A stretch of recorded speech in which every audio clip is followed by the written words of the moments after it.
Hello friends, नमस्कार। आप सभी को स्वागत है अपना YouTube channel talent study lover पर। तो आज बिहार पुलिस की जो री एग्ज़ाम होने वाला है उसके लिए क्लास नंबर 7 जो कि प्रैक्टिस सेट की है। ठीक है, प्रैक्टिस सेट की क्लास नंबर 7 स्टार्ट करते हैं। इसमें आपको टोटल 100 क्वेश्चन देखने को मिलेंगे। ठीक है ना, 1 से लेकर के टोटल 100 क्वेश्चन रहेंगे। फुल प्रैक्टिस सेट इसमें आपको देखने को मिलेंगे। ठीक है, चलिए शुरू करते हैं आज की क्लास। और इस क्लास में जो क्वेश्चन है उसका आंसर आप लोग भी दीजिएगा और आंसर देकर के लास्ट में कमेंट में आप बताइएगा कि आपके कितने मार्क्स आ रहे हैं। ठीक है, तो 100 क्वेश्चन है, पूरा आंसर आप लोग भी दीजिएगा, कमेंट में कमेंट करके जरूर बताइएगा। ठीक है, और इस क्लास का PDF आपको टेलीग्राम पर प्रोवाइड करा दिया जाएगा।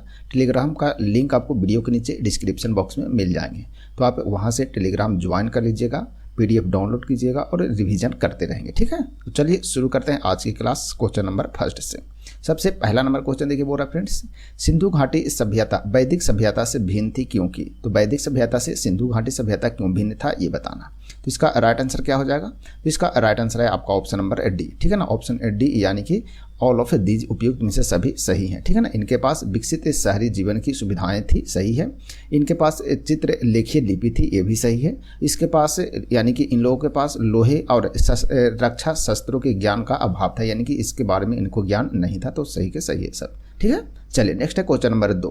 निम्नलिखित में से किस पशु का आकलन हड़प्पा संस्कृति की मोहरों पर नहीं मिलता है ये बताना है। तो कौन सी पशु है जिसकी आकलन जो है वो हड़प्पा संस्कृति के मोहर पर नहीं मिलता है ये बताना है। तो इसका राइट आंसर क्या हो जाएगा? तो इसका राइट आंसर है आपका ऑप्शन नंबर सी। ठीक है, ऑप्शन सी, यानी कि घोड़ा। घोड़ा जो कि नहीं मिला था। ठीक है ना, तो घोड़ा जो है वो हड़प्पा संस्कृति के मोहरों पर ही है, आकलन नहीं होता। बाकी बैल, हाथी और भेड़ सभी मिलते हैं। ठीक है, नेक्स्ट है सबसे बड़ा भारत का सबसे बड़ा हड़प्पन पुरास्थल है। तो भारत का सबसे बड़ा जो पुराना हड़प्पन पुरास्थल है वो कौन है ये बताइए। ठीक है, चलिए, तो इसका राइट आंसर क्या हो जाएगा? तो इसका राइट आंसर है आपका ऑप्शन डी। ऑप्शन डी, यानी कि राखीगढ़ी। ठीक है ना, तो राखीगढ़ी कहाँ स्थित है? तो इसे ध्यान रखिएगा, ये है आपको मिलेगा हरियाणा राज्य में स्थित है। ठीक है ना, तो इसे ध्यान में जरूर रखिएगा। चलिए बढ़ते हैं आगे, नेक्स्ट क्वेश्चन नंबर 4 की ओर। क्वेश्चन नंबर 4 है, कथन ए कुशीनगर मल्ल गणराज्य की राजधानी थी। कारण आ रहा है कि भगवान बुद्ध का महापरिनिर्वाण कुशीनगर में हुआ था। तो सही उत्तर का चयन नीचे दिए गए कूट की सहायता से करना है। ठीक है, तो कौन सा सही है ये बताइए। तो इसका राइट आंसर क्या हो जाएगा? तो इसका राइट आंसर है आपका ऑप्शन नंबर बी है। ठीक है ना, ऑप्शन बी, यानी कि ए और आर दोनों सही है, परंतु आर ए का सही व्याख्या नहीं करता है, नहीं है। ठीक है ना, तो ए और आर दोनों सही है। ए मतलब सही है कि कुशीनगर मल्ल गणराज्य की राजधानी थी, बिल्कुल सही है। दूसरा आर में है कि भगवान बुद्ध का महापरिनिर्वाण कुशीनगर में हुआ था, ये भी सही है। ठीक है ना, लेकिन परंतु बोला क्या, आर जो है ए की सही व्याख्या नहीं करता। आर जो है वो ए की सही व्याख्या नहीं करता। ठीक है ना, क्योंकि ये है आपको कुशीनगर के बारे में बता रहा है और ये भगवान बुद्ध के बारे में बता रहा है। ठीक है ना, दोनों को जो रिलेशन है वो अलग अलग है इसीलिए। ठीक है ना, बाकी कथन दोनों सही है। ठीक है ना, चलिए नेक्स्ट है क्वेश्चन नंबर 5 देखते हैं। क्वेश्चन नंबर 5 है फ्रेंड्स, देखिए बोल रहा है, निम्नलिखित में से कौन एक जैन तीर्थकर नहीं था ये बताना है। तो निम्नलिखित में से कौन एक जैन तीर्थकर नहीं था? तो इसका राइट आंसर क्या हो जाएगा? तो इसका राइट आंसर है आपका ऑप्शन नंबर बी। ठीक है ना, ऑप्शन बी, यानी कि नाथ मुनि। नाथ मुनि जो कि जैन तीर्थकर नहीं थे। ठीक है ना, बाकी चंद्रप्रभा, नेमि, संभव ये सभी जैन तीर्थकर थे। ठीक है ना, चलिए बढ़ते हैं आगे, नेक्स्ट क्वेश्चन नंबर 6 की ओर। क्वेश्चन नंबर 6 देखिए बोल रहा है क्या, क्वेश्चन नंबर 6 में है, निम्नलिखित में से कौन सा युग में सही सुमेलित है ये बताना। तो कौन सा युग में जो है वो सही है ये बताइए। ठीक है, चलिए, तो इसका राइट आंसर क्या हो जाएगा? तो इसका राइट आंसर है आपका ऑप्शन नंबर, यहाँ देखना पड़ेगा, ऑप्शन यहाँ दिया है ना, ऑप्शन सी। ठीक है ना, ऑप्शन सी, यानी कि 1, 2 और 4। ठीक है ना, 1, 2 और 4 जो है क्या है, सही है। तो नीचे दिए कूट का प्रयोग करके सही उत्तर को चुनना है। तो 1, 2 और 4 सही है आपका। ठीक है ना, तो 1 है, 2 है और 4 जो है वो क्या है, सही है। लोथल एंशियंट डकयार्ड है, ये भी सही है। ठीक है ना, Sarnath first sermon of Buddha है, ठीक है, ये भी सही है। Nalanda great seat of Buddhist learning, ये भी सही है। ठीक है ना, चलिए, राजगिरी क्या है? तो राजगिरी बिहार में है। ठीक है ना, तो राजगिरी बिहार में, यहाँ पर जैन और बुद्ध दोनों, जैन धर्म और बौद्ध धर्म दोनों के लिए प्रसिद्ध है ये। ठीक है ना, यहाँ मूर्ति भी है। ठीक है, चलिए, तो राजगीर कभी घूमिएगा जरूर, बिहार में दिए हैं तो। ठीक है, चलिए बढ़ते आगे, नेक्स्ट क्वेश्चन नंबर 7 की ओर। क्वेश्चन नंबर 7 है, कथन ए में दिया है, मौर्यकालीन शासकों द्वारा धार्मिक आधार पर भू अनुदान नहीं दिया गया था, क्या सही है? आगे है आर में कि भू अनुदान के विरुद्ध कृषकों ने विद्रोह किया था। ठीक है, तो सही उत्तर का चयन करना है, नीचे दिए कूट की सहायता से चयन करें और बताना है। ठीक है, चलिए, तो इसका राइट आंसर हो जाएगा क्या? तो राइट आंसर है इसका ऑप्शन नंबर सी है। ऑप्शन सी, यानी कि ए सही है किंतु आर गलत है। ठीक है ना, ए सही है। ए मतलब मौर्यकालीन शासकों द्वारा धार्मिक आधार पर भू अनुदान नहीं दिया गया था। ठीक है ना, तो नहीं दिया गया था जो कि सही है। भू अनुदान के विरुद्ध कृषकों ने विद्रोह किया था। जी नहीं, विद्रोह नहीं किया था, ये बिल्कुल गलत है, ठीक है ना। तो ये सही है, किंतु आर जो है वो गलत है, ठीक है। चलिए बढ़ते आगे नेक्स्ट क्वेश्चन नंबर 8 की ओर। क्वेश्चन नंबर 8 है, इलाहाबाद में अशोक स्तंभ किस शासन के बारे में सूचना प्रदान करता है, ये बताना। तो इलाहाबाद में अशोक स्तंभ जो है वो किस शासक के बारे में सूचना प्रदान करता है, तो इसका राइट आंसर क्या होगा ये बताइए, ठीक है।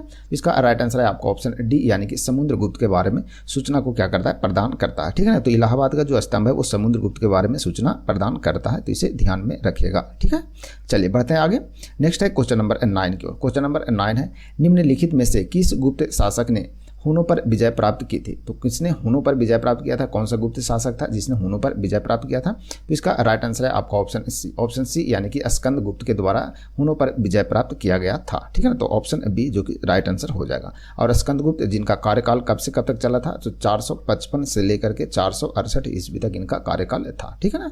जैसे ही यह राज्य पर बैठे ने, यानी कि राज्यारोहण इनका हुआ था, वैसे ही उन्होंने इन पर क्या कर दिया था, आक्रमण कर दिया था, लेकिन फिर भी यह युद्ध जीत गए थे, कौन, स्कंद गुप्त, ठीक है। चलिए नेक्स्ट है क्वेश्चन नंबर 10, निम्नलिखित में से किसने दिल्ली को सल्तनत की राजधानी के रूप में स्थापित किया, ये बताना है। तो निम्नलिखित में से किसने दिल्ली को सल्तनत की राजधानी के रूप में स्थापित किया था, तो इसका राइट आंसर क्या होगा ये बताइए, ठीक है।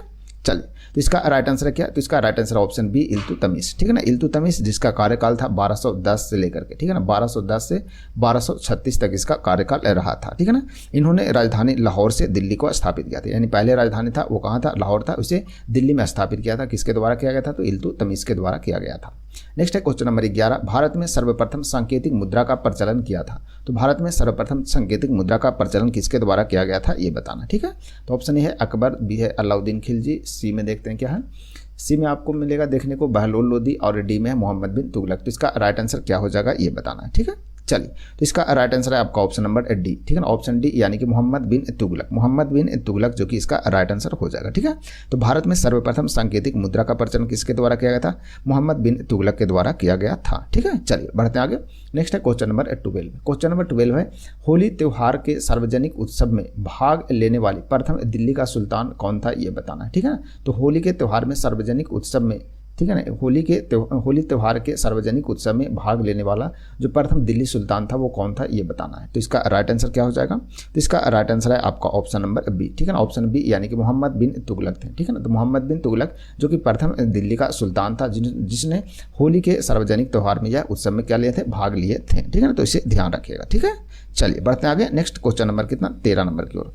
क्वेश्चन नंबर 13 देखिए, बोला क्या, कृषकों की मदद के लिए किस सुल्तान ने पट्टा एवं कबूलियत की व्यवस्था प्रारंभ की थी, ये बताना है। तो कृषकों की मदद के लिए किस सुल्तान ने पट्टा एवं कबूलियत की व्यवस्था की थी, प्रारंभ की थी, यानी शुरू किया था, ये बताना है। तो इसका राइट आंसर है ऑप्शन डी, यानी कि शेर शाह के द्वारा, किसके द्वारा, शेर शाह सूरी के द्वारा पट्टा एवं कबूलियत की व्यवस्था प्रारंभ किया गया था। प्रत्येक किसान को इसमें सरकार को एक ओर से क्या दिया जाता था, पट्टा दिया जाता था, ठीक है ना, जिसमें उसमें क्या होता था, जमीन के क्षेत्रफल और दूसरी बातों के अलावा लगान का भी जिक्र होता था इसमें, ठीक है ना। तो सभी को ध्यान में रखिएगा पॉइंट को। नेक्स्ट है क्वेश्चन नंबर 14 नंबर क्वेश्चन है, दीवाने अमीर कोही, ठीक है, दीवाने अमीर कोही नामक पृथक कृषि विभाग की स्थापना दिल्ली के किस सुल्तान ने की थी, ये बताना है। तो दीवाने अमीर कोही नामक पृथक यानी कि अलग कृषि विभाग की स्थापना दिल्ली के किस सुल्तान ने किया था, ये बताइए। तो इसका राइट आंसर हो जाएगा आपका ऑप्शन नंबर डी है, ठीक है, ऑप्शन डी, यानी कि मोहम्मद बिन तुगलक के द्वारा किया गया था, किसके द्वारा, मोहम्मद बिन तुगलक के द्वारा यह किया गया था, ठीक है। चलिए बढ़ते आगे। नेक्स्ट क्वेश्चन नंबर 15 की ओर। क्वेश्चन नंबर 15 देखिए, बोल रहा है क्या, भारतीय स्वाधीनता संग्राम से संबंधित निम्नलिखित घटनाओं पर विचार कीजिए। तो भारतीय स्वाधीनता संग्राम से संबंधित जो निम्नलिखित घटना उस पर विचार करना है। गांधी इरविन समझौता, ठीक है, भारतीय राष्ट्रीय कांग्रेस का अधिवेशन, भगत सिंह को फांसी, पूना समझौता, ठीक है। तो इसमें कालानुक्रम जो है वो सरियाना यानी कि मिलाना, ठीक है। तो नीचे दिए कुटों को सही कालानुक्रम पता करना है, तो क्या हुआ था पहले, उसके बाद क्या, उसके बाद इस प्रकार से इसे सरियाना है, ठीक है। चलिए तो इसका राइट आंसर क्या हो जाएगा, तो इसका राइट आंसर है आपका ऑप्शन नंबर डी, ठीक है ना, ऑप्शन डी, यानी कि पहले एक हुआ, यानी कि गांधी इरविन समझौता हुआ था, ठीक है। तो गांधी इरविन समझौता कब हुआ, तो 5 मार्च 1931 ईस्वी कब हुआ था, 1931 ईस्वी को गांधी इरविन समझौता हुआ था। उसके बाद 3 नंबर में भगत सिंह की फांसी, ठीक है ना। तो भगत सिंह का फांसी कब पूरा था, तो भगत सिंह के फांसी के साथ में 3 व्यक्ति का पड़ा था ना, ध्यान रखिएगा, भगत सिंह, सुखदेव और राजगुरु को, ठीक है ना। तो 23 मार्च 1931 को, ठीक है, 23 मार्च 1931 को इनका फांसी हुआ था, कब, 23 मार्च, ठीक है ना, 23 मार्च 1931 1931 को, ठीक है। तो इसे ध्यान में जरूर रखिएगा, ठीक है। उसके बाद है भारतीय राष्ट्रीय कांग्रेस का कराची अधिवेशन। कराची का अधिवेशन जो हुआ था वो कब हुआ था? तो ये भी हुआ था 1929 में हुआ था। कराची में अधिवेशन जो हुआ था वो कब हुआ था? 29 दिसंबर, ठीक है ना, 29 दिसंबर को हुआ था, 1931 में हुआ था। तो इसे ध्यान में रखिएगा, ठीक है।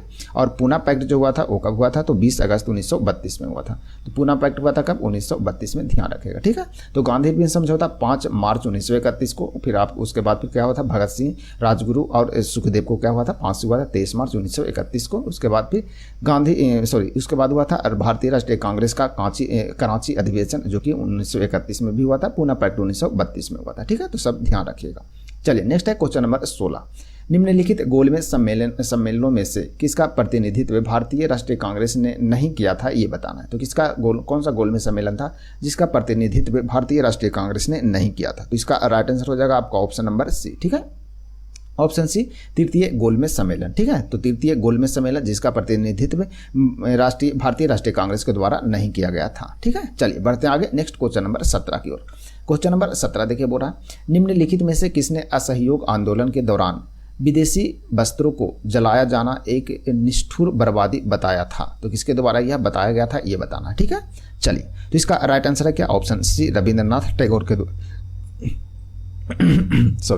रविंद्रनाथ टैगोर के द्वारा यह बताया गया था असहयोग आंदोलन के समय में कि जो विदेशी वस्त्र को जला रहे हैं वो क्या है? निष्ठुर बर्बादी है। तो यह रविंद्रनाथ टैगोर के द्वारा बोला गया था, ठीक है। तो ध्यान रखिएगा इसे। चलिए बढ़ते हैं आगे नेक्स्ट क्वेश्चन नंबर 18 की ओर। क्वेश्चन नंबर 18 देखिए, बोला क्या? भारतीय राष्ट्रीय कांग्रेस के लाहौर अधिवेशन जो कि 1929 में हुआ था, लाहौर अधिवेशन के अध्यक्ष कौन थे, ये बताना है। तो 1929 में लाहौर अधिवेशन हुआ था, उसके अध्यक्ष कौन थे? तो इसका राइट आंसर हो जाएगा ऑप्शन बी, जवाहरलाल नेहरू थे। कौन थे? जवाहरलाल नेहरू, जो कि दिसंबर 1929 में इसकी अध्यक्षता किए थे, ठीक है। पूर्ण स्वराज का लक्ष्य जो है इसी में घोषणा में किया गया था, इसी में घोषणा किया था, यानी कि लाहौर अधिवेशन में घोषणा किया गया था क्या? पूर्ण स्वराज का लक्ष्य पाने की घोषणा किया गया था, ठीक है। चलिए बढ़ते हैं आगे नेक्स्ट क्वेश्चन नंबर 19 की ओर। निम्नलिखित युग्मों में से कौन सुमेलित है, ये बताना। तो कौन सुमेलित है ये बताइए, ठीक है। चलिए तो इसका राइट आंसर क्या हो जाएगा? तो इसका राइट आंसर है आपका न्यू इंडिया एनिवेसेंट से संबंधित है, ये आपका सही हो जाएगा, ठीक है। तो डॉक्टर अबुल कलाम आज़ाद जो कि इंडिया बीन्स फ्रीडम, ठीक है ना, अबुल कलाम से संबंधित कौन है? इंडिया बीन्स फ्रीडम, ध्यान रखेगा। ये जो है आपका ये अबुल कलाम से संबंधित है, इंडिया बीन्स फ्रीडम, ठीक है ना। तो इसे ध्यान रखेगा, ठीक है। चलिए आगे बढ़ते हैं। आगे आपको तो हो गया न्यू इंडिया जो कि एनिवेसेंट से संबंधित है। बाल गंगाधर तिलक, ठीक है, बाल गंगाधर तिलक से संबंधित है केसरी, ठीक है ना। बाल गंगाधर से संबंधित कौन है? केसरी, जो कि बाल गंगाधर तिलक से संबंधित है। तो इसे ध्यान रखेगा, केसरी, ठीक है। केसरी किससे संबंधित है? बाल गंगाधर तिलक से। महात्मा गांधी से संबंधित क्या है? तो महात्मा गांधी से संबंधित जो है वो आप याद रखिएगा क्या? यंग इंडिया, ठीक है ना, यंग इंडिया जो कि किनसे संबंधित है? महात्मा गांधी से। तो इसे ध्यान रखेगा। सब पत्रिका है यंग इंडिया, ठीक है ना। यंग इंडिया किससे संबंधित है? तो महात्मा गांधी से संबंधित है। ये सभी को ध्यान में आपको रखना है, ठीक है ना। चलिए बढ़ते हैं आगे नेक्स्ट क्वेश्चन नंबर 20 की ओर। फ्रेंड्स 20 नंबर क्वेश्चन देखिए, बोल रहा है निम्नलिखित में से भारतीय राष्ट्रीय कांग्रेस के किस अधिवेशन में महात्मा गांधी ने प्रथम बार भाग लिया था, ये बताना। तो प्रथम बार भाग जो लिए गए थे महात्मा गांधी के द्वारा किस अधिवेशन में लिया गया था, ये बताना है। तो इसका राइट आंसर क्या हो जाएगा? इसका राइट आंसर है आपका ऑप्शन नंबर ए, कलकत्ता अधिवेशन जो कि 1901 में हुआ था, ठीक है। तो कलकत्ता अधिवेशन 1901 में हुआ था, जिसमें महात्मा गांधी ने पहली बार भाग लिया था अधिवेशन में, ठीक है। चलिए नेक्स्ट है क्वेश्चन नंबर 21 है महात्मा गांधी द्वारा भारत में आरंभ किया गया प्रथम सत्याग्रह था जिसका नाम क्या था, ये बताइए। तो इसका राइट आंसर क्या हो जाएगा? इसका राइट आंसर है आपका ऑप्शन नंबर ए, ठीक है, ऑप्शन ए, यानी कि चंपारण सत्याग्रह, ठीक है। चंपारण सत्याग्रह जो कब हुआ था? 1917 में हुआ था। महात्मा गांधी जब 1915 में कहाँ से? दक्षिण अफ्रीका से वापस आए थे, ठीक है ना। भारतीय राष्ट्रीय आंदोलन में महात्मा गांधी ने अपना पहला सत्याग्रह कब लिया था? तो 1917 में, जो कि चंपारण सत्याग्रह के नाम से जाना जाता है। उसमें नील कृषकों की मांगों को समर्थन किया था। जो नील के जो कृषक थे उनको समर्थन किया था इसमें, किसमें? चंपारण सत्याग्रह में, ठीक है ना। तो इसे ध्यान में जरूर रखिएगा, ठीक है। रॉलेट एक्ट कब हुआ था? तो 1919 में हुआ था, इसे ध्यान रखिएगा रॉलेट एक्ट के बारे में, ठीक है। नेक्स्ट है क्वेश्चन नंबर 22 देखते हैं। भारतीय स्वाधीनता संघर्ष से संबंधित, ठीक है, भारतीय स्वाधीनता संघर्ष से संबंधित निम्नलिखित घटनाओं पर विचार करें और उनका सही कालानुक्रम नीचे दिए गए कूट से पता करना है, ठीक है। तो सबसे पहले कौन हुआ था ये बताना है, इसके कूट को सरियाना, ठीक है। चलिए, तो इसका राइट आंसर क्या हो जाएगा? तो इसका राइट आंसर है आपका ऑप्शन नंबर सी, ठीक है। ऑप्शन सी यानी कि गृह शासन आंदोलन यानी कि होम रूल आंदोलन जिसे बोलते हैं, वो कब हुआ था? 1916 में हुआ था। कब हुआ था? 1916 में हुआ था, ठीक है ना। चंपारण सत्याग्रह कब हुआ था? तो 1917 में। रौलेट एक्ट कब हुआ था? 1919 में, 13 अप्रैल 1919 को हुआ था। जालियांवाला बाग हत्याकांड जो कि कब हुआ था? 13 अप्रैल रौलेट एक्ट मार्च 1919 में था और जालियांवाला बाग हत्याकांड जो हुआ था 13 अप्रैल 1919 को हुआ था, ठीक है। तो इसे ध्यान रखेगा, ठीक है ना। तो चंपारण सत्याग्रह 1917 हो गया, रौलेट एक्ट हो गया कब? 1919 में हो गया, मार्च 1919 में, और 13 अप्रैल 1919 को हुआ था जालियांवाला बाग हत्याकांड, ठीक है ना। तो 1919 में, इसे भी ध्यान रखेगा, ठीक है। तो इस भी तो आपको लगभग याद रखिएगा, ठीक है। नेक्स्ट है क्वेश्चन नंबर 23 फ्रेंड्स।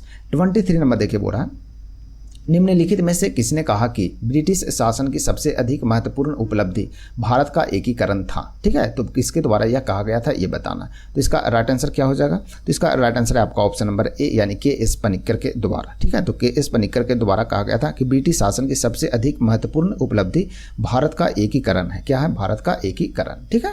चलिए नेक्स्ट बढ़ते हैं आगे। क्वेश्चन नंबर 24 की ओर।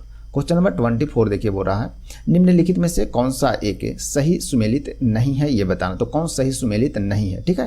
क्वेश्चन को हमेशा गौर से पढ़िएगा क्योंकि आपको इसमें टाइम जो है वो लगभग 2 घंटे टाइम मिलते हैं, ठीक है। 2 घंटे में 100 क्वेश्चन रहता है तो बहुत ज़्यादा टफ नहीं रहता। तो आप क्वेश्चन को गौर से पढ़िएगा, पता चले कहीं कहीं नहीं लिखा रहता है, यहाँ गौर नहीं करते हैं और सही को टिक लगा के चले आते हैं, ठीक है। फिर बाद में वो जो होता है आपको क्या हो जाता है? गलत हो जाता है, ठीक है। और वीडियो अच्छा लगे फ्रेंड्स तो वीडियो को लाइक शेयर भी जरूर करते रहेगा, ठीक है। चलिए, तो निम्नलिखित में से कौन जो है सुमेलित नहीं है ये बताना है। तो इसका राइट आंसर हो जाएगा आपका ऑप्शन नंबर ए, ठीक है। ऑप्शन ए यानी कि भोटिया। भोटिया जो कि उत्तर प्रदेश की जनजाति का नाम है, तो ये नहीं है, ठीक है ना। तो ये आपका क्या हो जाएगा? गलत हो जाएगा, ठीक है ना। चलिए, तो आगे बढ़ते हैं। नेक्स्ट हो जाएगा क्या? खांसी जो कि गोरा खांसी जयंती है, ये सभी मेघालय से संबंधित है। संथाल आपको कहाँ मिल जाएगा? संथाल हो गया, मुंडा हो गया, ये सभी आपको झारखंड में देखने को मिल जाते हैं। टोडा हो गया, कोटा हो गया, कादर हो गया, ये सभी आपको कहाँ देखने को मिलते हैं? तो ये सभी आपको देखने को मिलते हैं तमिलनाडु में, ठीक है ना। तो इसे ध्यान रखेगा। भोटिया जो आपको देखने को मिलते हैं जनजाति, भोटिया जनजाति आपको उत्तराखंड में देखने को मिलता है। कहाँ मिलता है? उत्तराखंड में, यानी कि यूके मतलब यूनाइटेड किंगडम नहीं, उत्तराखंड हो जाएगा, ठीक है ना। तो अपने स्टेट का भी शॉर्टकट नाम है यूके, ठीक है। तो भोटिया हो गया, एक और नाम याद रखेगा राजी जनजाति, ठीक है। तो सभी जनजाति है, भोटिया राजी जनजाति कहाँ? उत्तराखंड में आपको देखने को मिलेंगे। गोरा खांसी जयंती आपको मेघालय में, संथाल आपको झारखंड, टोडा कोटा ये सभी कहाँ? तमिलनाडु में देखने को मिलेंगे। नेक्स्ट है क्वेश्चन नंबर 25। निम्नलिखित में से कौन एक सही युग में निम्नलिखित में से कौन सा एक युग में सही सुमेलित नहीं है, ठीक है। तो कौन सही नहीं है ये बताना, ठीक है। चलिए, तो इसका राइट आंसर क्या हो जाएगा? इसका राइट आंसर है आपका ऑप्शन नंबर सी, ठीक है। ऑप्शन सी नागार्जुन सागर जो बांध है ये गोदावरी नदी पर नहीं है, ये गलत है, ठीक है ना। दुलहस्ती परियोजना कहाँ है? तो चिनाब नदी पर, बिल्कुल सही। इंदिरा गांधी नहर सतलज नदी पर, बिल्कुल सही है। उकाई परियोजना कहाँ है? तो ताप्ती नदी पर, बिल्कुल सही है आपका ये सभी, ठीक है। बाकी आपको ये जो हो जाएगा नागार्जुन सागर परियोजना, यह कौन सी नदी पर है? तो ये है कृष्णा नदी पर है। कृष्णा नदी पर आंध्र प्रदेश में आपको देखने को मिलेंगे ये, ठीक है ना। तो सभी को ध्यान में जरूर रखिएगा, ठीक है ना। चलिए बढ़ते हैं आगे। नेक्स्ट क्वेश्चन नंबर 26 की ओर। 26 है निम्नलिखित राज्यों में से किसकी सीमा बांग्लादेश से नहीं मिलती है, ठीक है। तो किसकी सीमा बांग्लादेश से नहीं मिलती है ये बताना। तो इसका राइट आंसर क्या हो जाएगा? तो इसका राइट आंसर है आपका ऑप्शन नंबर ए यानी कि मणिपुर। मणिपुर से जो सीमा है वो बांग्लादेश की सीमा नहीं मिलती है, ठीक है ना। तो ध्यान रखेगा। तो मेघालय हो गया, त्रिपुरा हो गया, मिजोरम हो गया और पश्चिम बंगाल, ये राज्य सीमा, ये जो राज्य है इसकी सीमा बांग्लादेश से छूटी है यानी कि सटी हुई है, ठीक है ना। लेकिन आपको मणिपुर को नहीं देखने को मिलेगा, ठीक है। तो ध्यान रखेगा। मेघालय हो गया, मिजोरम हो गया, त्रिपुरा हो गया और पश्चिम बंगाल सभी बांग्लादेश से टच होते हैं इसकी सीमाएं, ठीक है। तो ध्यान रखेंगे। नेक्स्ट है बढ़ते हैं क्वेश्चन नंबर 27 की ओर। सूची 1 और सूची 2 को मिलान करना है, ठीक है। तो किस प्रकार से मिलान होगा? पहाड़ी दर्रा है और उसका राज्य का नाम लिखा हुआ है, ये बताना है, ठीक है। चलिए, तो इसका राइट आंसर क्या हो जाएगा? इसका राइट आंसर है आपका फ्रेंड्स ऑप्शन नंबर बी, ठीक है ना। ऑप्शन बी यानी कि ए का 2, ठीक है ना। ए का 2 यानी कि बनिहाल दर्रा कहाँ आपको देखने मिलेगा? जम्मू कश्मीर में मिलेगा, ठीक है ना। 2 का कौन सा हो गया? 2 का 3 हो गया, यानी कि 2 का 3 का मतलब है कि नाथुला दर्रा आपको सिक्किम में देखने को मिलता है। नाथुला दर्रा कहाँ? सिक्किम में देखने को मिलेगा। उसके बाद आपको सी का 4 हो गया, यानी कि नीति दर्रा आपको कहाँ? उत्तराखंड में, उत्तरांचल यानी कि उत्तराखंड में देखने को मिलेगा। और सिपकिल्ला दर्रा ये आपको देखने को मिलेगा कहाँ? हिमाचल प्रदेश में, ठीक है। तो सभी को आप ध्यान रखेगा। बनिहाल आपको कहाँ मिलेगा? जम्मू कश्मीर में, नाथुला सिक्किम, नीति दर्रा उत्तराखंड में यानी उत्तरांचल में और सिपकिल्ला दर्रा आपको हिमाचल प्रदेश में देखने को मिलेगा, ठीक है ना। चलिए नेक्स्ट है क्वेश्चन नंबर 28 है भारत के निम्नलिखित राज्यों में से किसमें वनाच्छादित क्षेत्र का प्रतिशत सर्वाधिक है, ठीक है। तो सबसे ज़्यादा जो क्षेत्रफल की दृष्टि से बोला जाए तो वनाच्छादित क्षेत्र का प्रतिशत जो सबसे अधिक है प्रतिशत के दृष्टिकोण से, तो किस राज्य में सबसे अधिक है ये बताना है, ठीक है। चलिए, तो इसका राइट आंसर क्या हो जाएगा? तो इसका राइट आंसर हो जाएगा आपका फ्रेंड्स ऑप्शन नंबर कितना? ऑप्शन नंबर डी, ठीक है, ऑप्शन डी यानी कि मणिपुर में, ठीक है ना। कितना कहाँ हो जाएगा? तो मणिपुर में आपको देखने को मिलेगा, ठीक है ना। तो कुल भाग का कितना है? 23.81 यानी कि लगभग 24% यहाँ क्या है? तो वन है। कितना है? लगभग 24% है, वन है। तो ध्यान रखेगा, ठीक है ना। तो भारत के कुल वनों का मिस्टेक हो गया, ठीक है ना। तो भारत में जो टोटल वन है वो लगभग 24% देखने को मिलता है, जो भारत का टोटल क्षेत्रफल है उसका, जबकि मणिपुर का जितना क्षेत्रफल है उसमें 90% यहाँ आपको वन देखने को मिलेगा। कितना? 90%। मणिपुर का जितना भी क्षेत्रफल है उसमें लगभग 90% वहाँ वन देखने को मिलता है, ठीक है ना। तो इसे ध्यान में रखिएगा, ठीक है। चलिए नेक्स्ट बढ़ते हैं आगे, क्वेश्चन नंबर 29 की। 29 नंबर क्वेश्चन है, भारत के निम्नलिखित राज्यों में से कौन अदरक का सबसे बड़ा उत्पादक राज्य है, ये बताना है। तो अदरक का उत्पादक राज्य सबसे बड़ा कौन है भारत में, ये बताइए, ठीक है। चलिए तो इसका राइट आंसर क्या हो जाएगा? इसका राइट आंसर है आपका ऑप्शन नंबर ए यानी कि आंध्र प्रदेश। आंध्र प्रदेश जहां अदरक का होता है सबसे ज्यादा होता है, ठीक है ना। तो अदरक का उत्पादन में आंध्र प्रदेश सबसे ज्यादा है, तो ध्यान में रखिएगा, ठीक है ना। और रूबी अदरक होता है, प्रमुख रूप से रूबी अदरक जो होता है वो सबसे ज्यादा होता है, ठीक है ना। अदरक के 3 प्रकार होते हैं, जिसमें हो गया रूबी अदरक हो गया, मास्को ब्राइट हो गया और बोमोटाइट हो गया, ठीक है। तो ध्यान रखिएगा, भारत में सबसे अधिक आंध्र प्रदेश में होता है। और दूसरा राज्य कौन है? तो दूसरा में झारखंड हो गया। तो ये फर्स्ट में आपका हो गया आंध्र प्रदेश और सेकंड में हो गया आपका झारखंड, ठीक है। तो ध्यान रखिएगा, ठीक है ना। और भारत जो है वो पूरे विश्व का अदरक का उत्पादन में कितना करता है? 60% करता है अदरक उत्पादन। तो पूरे विश्व में भारत का योगदान जो है वो कितना है? 60% का है, ठीक है, अदरक में। नेक्स्ट बढ़ते हैं क्वेश्चन नंबर 30 की ओर। भारत में चावल के 4 प्रमुख उत्पादक राज्य कौन है, ये बताना है। तो भारत में प्रमुख 4 राज्य बताइए जो चावल के प्रमुख उत्पादक राज्य हैं। तो इसका राइट आंसर क्या हो जाएगा? इसका राइट आंसर आपका ऑप्शन सी यानी कि पश्चिम बंगाल, पंजाब, उत्तर प्रदेश और आंध्र प्रदेश, ठीक है। तो ये पॉइंट को ध्यान रखिएगा। टॉप 4 स्टेट जो कि चावल उत्पादन में क्या है? प्रमुख राज्य हैं, ठीक है। तो इसे ध्यान रखिएगा। तो भारत क्या है? एक कृषि प्रधान देश है। यहाँ का भारत का जो मुख्य खाद्य फसल होता है वो क्या है? चावल और गेहूं है। इसे भी ध्यान रखिएगा, ठीक है ना। तो पश्चिम बंगाल में सबसे अधिक होता है 19%, आंध्र प्रदेश में 14% होता है, ठीक है। तो 19% हो गया आपका, आंध्र प्रदेश में कितना होता है? 14% होता है, ठीक है ना। तो सबसे अधिक कहाँ होता है? तो पश्चिम बंगाल में। और सबसे अधिक कहाँ होता है? तो कहाँ होता है? सबसे अधिक कहाँ होता है? तो पश्चिम बंगाल में होता है चावल के उत्पादन, ठीक है ना, 19%। तो ध्यान रखेगा, ठीक है। चलिए बढ़ते हैं आगे, नेक्स्ट क्वेश्चन नंबर 30 की ओर। कभी कभी टंग फिसल जाते हैं, ठीक है ना। चलिए बढ़ते हैं जल्दी के चक्कर में। चलिए बढ़ते हैं क्वेश्चन नंबर 31 की ओर। फ्रेंड्स क्वेश्चन नंबर 31 देखिए बोल रहा है, देश में सर्वाधिक गन्ने का उत्पादक है। तो किस राज्य में सर्वाधिक गन्ने का उत्पादक होता है? उत्पादन राज्य कौन है, ये बताना है। तो इसका राइट आंसर क्या हो जाएगा? इसका राइट आंसर है आपका ऑप्शन डी उत्तर प्रदेश। उत्तर प्रदेश में सबसे अधिक गन्ने का उत्पादन होता है, ठीक है। तो इसे ध्यान रखेगा। और गन्ने के उत्पादन के लिए जो टेम्परेचर होना चाहिए वो कितना होना चाहिए? तो 30 डिग्री सेल्सियस से लेकर के कितना होना चाहिए? 35 डिग्री सेल्सियस तक होना चाहिए, लगभग इतना में ये सुटेबल होता है, मतलब अच्छा उत्पादन होता है, ठीक है। तो उत्तर प्रदेश सबसे टॉप राज्य में, दूसरा में आता है महाराष्ट्र, ठीक है ना। तो फर्स्ट में आपका उत्तर प्रदेश हो गया और सेकंड में कौन हो जाता है? महाराष्ट्र हो जाता है गन्ना उत्पादन में, ठीक है। और पूरे विश्व में बात बोला जाए तो पूरे विश्व में गन्ना उत्पादन में कौन है? तो ब्राजील है फर्स्ट नंबर में, ठीक है। तो ब्राजील जो आता है किस में आता है? फर्स्ट नंबर में आता है, ठीक है। और दूसरा में भारत आता है, तो ध्यान रखेगा। नेक्स्ट है क्वेश्चन नंबर 32 देखते हैं। क्वेश्चन नंबर 32 है, निम्नलिखित में से कौन सा एक सही सुमेलित नहीं है, ठीक है ना। कौन सही सुमेलित नहीं है ये बताना है। तो इसका राइट आंसर क्या हो जाएगा? इसका राइट आंसर है आपका option number A. Option A Bhilai. Bhilai Madhya Pradesh में नहीं है, भिलाई कहाँ है? छत्तीसगढ़ में। कहाँ है? छत्तीसगढ़ में भिलाई, ठीक है ना। तो छत्तीसगढ़ में ध्यान रखिएगा। दुर्गापुर पश्चिम बंगाल में स्थित है, सही है। जमशेदपुर झारखंड में, राउरकेला उड़ीसा में। तो ये सभी ध्यान में रखिएगा, ठीक है ना। चलिए कुछ इंपॉर्टेंट पॉइंट है, ये भी आपको देख लेना चाहिए, ठीक है ना। तो भिलाई जो कारखाना है ना, भिलाई लौह इस्पात कारखाना, वो किसके सहयोग से खुला है? तो ये खुला है सोवियत संघ की सहायता से, ठीक है ना। और दुर्गापुर जो ब्रिटेन की सहायता से खुला है, राउरकेला पश्चिमी जर्मनी की सहायता से खुला था। तो इसे ध्यान रखेगा, ठीक है। तो सभी को पॉइंट को ध्यान में रखेगा, रिवीजन करते रहेंगे, ठीक है ना। चलिए नेक्स्ट है क्वेश्चन नंबर 33। आप यदि वीडियो को पूरा यदि पूरा देखते हैं, इसमें बहुत सारा रिवीजन भी आपको हो जाएगा इसमें, ठीक है ना। तो क्वेश्चन अच्छे हैं, क्वेश्चन आपको एग्जाम लेवल में इसी टाइप के क्वेश्चन आते भी हैं। तो वीडियो को पूरा देखेगा, वीडियो अच्छा लगे तो वीडियो को लाइक शेयर भी जरूर कीजिएगा, ठीक है ना। चलिए बढ़ते हैं क्वेश्चन नंबर 33 की ओर। क्वेश्चन नंबर 33 है फ्रेंड्स, निम्नलिखित में से कौन सा एक बंदरगाह कच्छ की खाड़ी पर स्थित है? कच्छ की खाड़ी पर स्थित बंदरगाह है जिसका नाम क्या है ये बताना, ठीक है। तो कच्छ की खाड़ी कहाँ है? तो यह गुजरात में है, ठीक है ना। यानी कि वह बंदरगाह का नाम बताना है जो गुजरात में स्थित है, ठीक है। तो इसे आप ऑप्शन से भी छांट सकते हैं, ठीक है ना। जैसे कि हो गया कोची। कोची आपको कहाँ देखने को मिलेगा? ये केरल में देखने को मिलेगा। हल्दिया कहाँ देखने को मिलेगा? ये आपको देखने को मिलेगा पश्चिम बंगाल में। तुतिकोरिन कहाँ देखने को मिलेगा? तो ये मिलेगा तमिलनाडु में। तो बच गया आपको कांडला। कांडला हो सकता है, तो कांडला तमिलनाडु, कांडला कहाँ है? तो यह गुजरात में। तो कांडला जो कि कच्छ की खाड़ी में स्थित एक बंदरगाह है, यानी कि ऑप्शन सी इसका राइट आंसर हो जाएगा। ठीक है, तो यदि आप कुछ याद रखते हैं, बंदरगाह का नाम याद रखते हैं, तो आप बाय ऑप्शन भी छांट सकते हैं, क्योंकि कच्छ का रण कहाँ है, तो गुजरात में, मतलब वो बंदरगाह भी होगा गुजरात में ही। तो कोचीन आपको केरल में पता ही है, हल्दिया आपको यदि पता है तो आप पश्चिम बंगाल टच करेंगे, तूतीकोरिन आपको देखने को मिलेगा कहाँ, तमिलनाडु में, और कांडला आपको देखने को मिला। इसे ज्वारीय बंदरगाह के नाम से भी जानते हैं। ठीक है ना, किस नाम से, ज्वारीय बंदरगाह भी बोलते हैं इसे। ठीक है, चलिए बढ़ते हैं आगे नेक्स्ट क्वेश्चन नंबर 34 की ओर।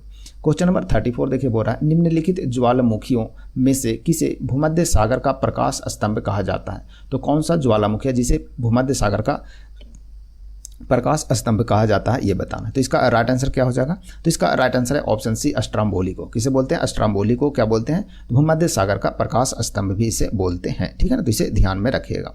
विश्व में जागृत ज्वालामुखी की संख्या टोटल कितना है, तो विश्व में जागृत ज्वालामुखी संख्या है उसका लगभग कितना है, 500 ज्वालामुखी ऐसे जो जागृत है, यानी कि जगा हुआ है। ठीक है ना, तो इसे ध्यान में रखेगा। जैसे उदाहरण के लिए आपको अस्ट्राम्बोली तो हो गया, जागृत में आता है। ठीक है, इटली का एटना, ठीक है ना, इटली का एटना जो ज्वालामुखी है ये भी जागृत में आता है। ठीक है ना, तो इसे ध्यान रखेगा। हवाई द्वीप का मौना लुआ, ठीक है ना, हवाई द्वीप का मौना लुआ, इसे भी क्या आता है, जागृत में आता है। ये सभी जगा हुआ है। ठीक है ना, यानी कि इसमें प्रवाह होते हैं, यानी कि चालू है, मतलब कि स्टार्टिंग है। ठीक है ना, इससे हमेशा निकलते रहते हैं लावा। ठीक है ना, इसीलिए इसे लाइट हाउस बोलते हैं। ठीक है, तो लाइट हाउस बोलते हैं भूमध्य सागर का प्रकाश स्तंभ, यानी कि लाइट हाउस किसे बोला जाता है, तो ये अस्ट्राम्बोली को बोला जाता है। ठीक है, चलिए नेक्स्ट है क्वेश्चन नंबर 35। भूमध्य रेखा, कर्क रेखा और मकर रेखा तीनों निम्न में से किस एक महाद्वीप से गुजरते हैं, ये बताना है। तो अच्छा क्वेश्चन है, तो इसका राइट आंसर क्या हो जाएगा, तो इसका राइट आंसर है आपका ऑप्शन ए, यानी कि अफ्रीका महाद्वीप से। ठीक है, तो अफ्रीका महाद्वीप से कर्क रेखा, मकर रेखा और भूमध्य रेखा तीनों गुजरते हैं। ठीक है, तो इसे ध्यान रखेगा, और एकमात्र ऐसा महाद्वीप है। ठीक है,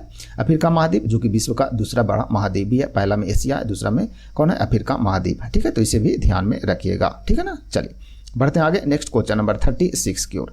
36 नंबर क्वेश्चन देखिए बोल रहा है क्या, 36 नंबर है, निम्नलिखित देशों के समूहों में से कौन से एक समूह में बेनिलक्स देश कहा जाता है। तो कौन से देश का समूह है जिसे बेनिलक्स के नाम से जाना जाता है। ठीक है, तो उसमें बेनिलक्स जो देश है उसमें कौन कौन से समूह है, बेनिलक्स देश का समूह है, तो उसमें कौन कौन से देश आते हैं ये पूछ रहा है। ठीक है, चलिए तो इसका राइट आंसर क्या हो जाएगा, तो इसका राइट आंसर है आपका option number B, option B, यानी कि बेल्जियम आता है, नीदरलैंड और लक्जमबर्ग आता है। ठीक है ना, तो तीनों को ध्यान रखें। बेनिलक्स में ही नाम में ही है, बे से हो गया बेल्जियम, नी से हो गया नीदरलैंड और लक्स से हो गया लक्जमबर्ग। ठीक है ना, तो इसे ध्यान रखेगा। तो लक्जमबर्ग हो गया, 3 देश आते हैं इसमें। ठीक है ना, तो इसमें आपको बेनिलक्स याद है तो आप इसी से आप निकाल सकते हैं। बे से हो गया ना बेल्जियम, नी से हो गया क्या नीदरलैंड और लक्स से हो गया लक्जमबर्ग। ठीक है ना, तो इसे ध्यान रखिएगा।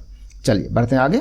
और इसकी स्थापना जो हुआ था कब हुआ था, 1950 में हुआ था। ये जो बेनिलक्स जो समूह है यानी ग्रुप है, इसकी स्थापना 1950 में हुआ था। कब हुआ था, 1950 में, इसे याद रखिएगा। और इसका ये जो हेड क्वार्टर है वो आपको बेल्जियम की राजधानी ब्रुसेल्स में देखने को मिलेंगे। ठीक है ना, इसमें टोटल कितने देश हैं, तो 3 देश हैं। नेक्स्ट है क्वेश्चन नंबर 37 फ्रेंड्स। 37 नंबर देखिए बोल रहा है, दक्षिण पूर्वी एशिया का सबसे बड़ा खनिज तेल उत्पादक देश है, तो कौन सा देश है ये बताना है। तो इसका राइट आंसर क्या हो जाएगा, तो इसका राइट आंसर है आपका ऑप्शन नंबर बी, इंडोनेशिया है। ठीक है ना, चलिए नेक्स्ट है क्वेश्चन नंबर 38। विश्व का सबसे बड़ा विखंडन यार्ड स्थित है। ठीक है, तो विश्व का सबसे बड़ा विखंडन यार्ड स्थित है, तो कहाँ स्थित है ये बताना है। तो इसका राइट आंसर हो जाएगा ऑप्शन ए, कहाँ है, गुजरात में स्थित है। ठीक है ना, तो गुजरात में यह स्थित है, तो इसका राइट आंसर हो जाएगा ऑप्शन ए।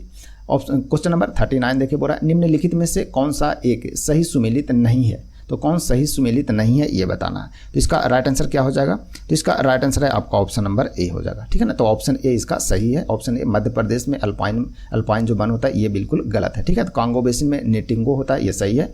कालाहारी बुशमैन होता है, सही है। ठीक है ना, कालाहारी रेगिस्तान में पाए जाते हैं जो जनजाति है, बुशमैन जनजाति। ठीक है ना, स्कैंडिनेवियाई में नार्डिक होते हैं। ठीक है, तो ये सही है आपका, बाकी ए आपका गलत है। ठीक है ना, चलिए बढ़ते हैं आगे नेक्स्ट क्वेश्चन नंबर 38 की ओर। 38 नहीं, 39 तो हो गया ना, 40 की ओर। क्वेश्चन नंबर 40 की ओर बढ़ते हैं फ्रेंड्स। ठीक है ना, चलिए क्वेश्चन नंबर 40 देखिए बोल रहा है क्या, निम्नलिखित में से कौन सा लक्षण भारतीय अर्थव्यवस्था का नहीं है। तो कौन सा लक्षण जो भारतीय अर्थव्यवस्था का नहीं है ये बताना है। तो इसका राइट आंसर है क्या, तो राइट आंसर है आपका ऑप्शन नंबर डी, यानी कि प्राकृतिक संसाधनों की कमी। तो प्राकृतिक संसाधनों की कमी नहीं है, तो ये आपका गलत हो जाएगा। ठीक है ना, कि भारत में प्रचुर मात्रा में प्राकृतिक संसाधन विद्यमान है, ये बिल्कुल सही हो जाएगा। ठीक है ना, इसके जगह पर क्या हो जाएगा, भारत में प्राकृतिक संसाधन क्या है, प्रचुर मात्रा में उपस्थित है। ठीक है, तो ये सही है, ये आपका गलत हो गया ऑप्शन। ठीक है, चलिए इसका राइट आंसर ऑप्शन डी था, ठीक है ना। चलिए नेक्स्ट है क्वेश्चन नंबर 41 की ओर बढ़ते हैं। 41 नंबर देखिए बोल रहा है निम्नलिखित में से कौन सी एक खरीफ फसल है ये बताना। तो निम्नलिखित में से कौन सी एक खरीफ फसल है ये बताइए।